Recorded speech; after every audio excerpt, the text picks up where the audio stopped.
Right-ke ake ngithethe leli thuba ngibingelele ngokukhulu ukujabula nokuthokoza uhlelo izwi elamaciko. Uhlelo izwi lamaciko igama uMr Friday wabantu wamethuli walolu hlelo. Sawubona, angithemba uyaphila, angithemba ukuthi right lalelake noma kusekhona okutshekile elele kuzaqonda konke khona maduze.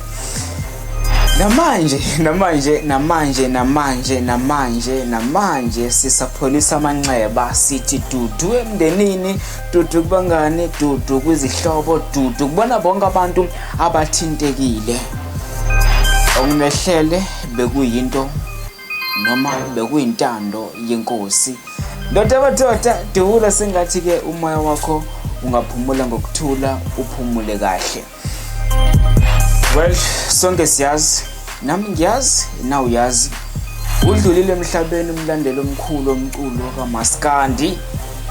Umzukhona wise man Dubula Mbatha.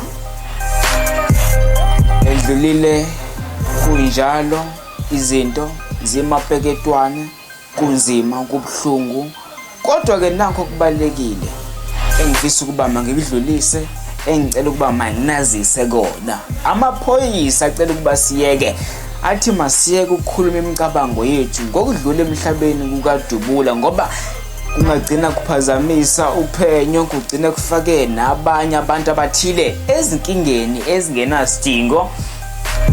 Ngiyacabanga ke nawe uthanda ukuthi ungene ezinkingeni ezingenasidingo, ubonakalelwa wokuthile. Mina nawe siyazi uDubula ubulawe nje ubesemkhankasweni wokugqugquzela abantu ukuba bavotele igushi, ingoma kaMthandeni SK efeaturishe noma epike uMahu emsakazweni Ukhozi FM. Futhi ke ubesehlele noma ubesahlela nokuthi avakashele lapha eKing Baka Dam eNgilanyoni ngoDisemba 21. Mina nawe siyazi uDubula ubekhweledilike ebantwini abaningi okubalwa kibo phakathi uKhuzani Mpongose nabalandeli bakaKhuzani kuMaskandi. Mina nawe siyazi lensizwa uDubula ubingagcini lapho, ubephinda khweledilike kwinyanga noma umelaphi uKing Baka, inyanga yeshumi, usomatekisi uMavava Sikhakhane kanye nabanye abaningi engababala kushonilanga. Mina nawe siyazi uDubula ubehlala encoma njalo uphongo lwethu Dr. Khehlelezi Mzozo. Wafowethu cha ngithi angisukume nami ngiphakamisa izandla zombili ngiyakhuza. Lokhu kungachaza ukuthi labantu bonke bathinteka ekufeni kolensizwa. Amaphoyisa athasaphenya imbangela yokufa ayikaqinisekiswa, futhi ayacela ukuthi ke asizwe, alekelelwe. Makungabe ngempela unento ephathekayo kulula kakhulu. Inombolo ithi 08600 10111 08600 10111. Ubhuti omdala uAli Geza lakamgube utheke bakwenze konke noma bakwenza konke ukunqanda izinkulumo zikaDubula ezinkundleni zokuxhumana, kodwa uDubula ubelokhu ethi akekho umuntu angambulalela umntalabho woku TikTok. Ubelokhu ethi nje I know naye akabona ukuthi senganomuntu ongambulalela yonke lemidlalo yakhe yaku TikTok, ngoba isikhathi se-content esiphila kusona.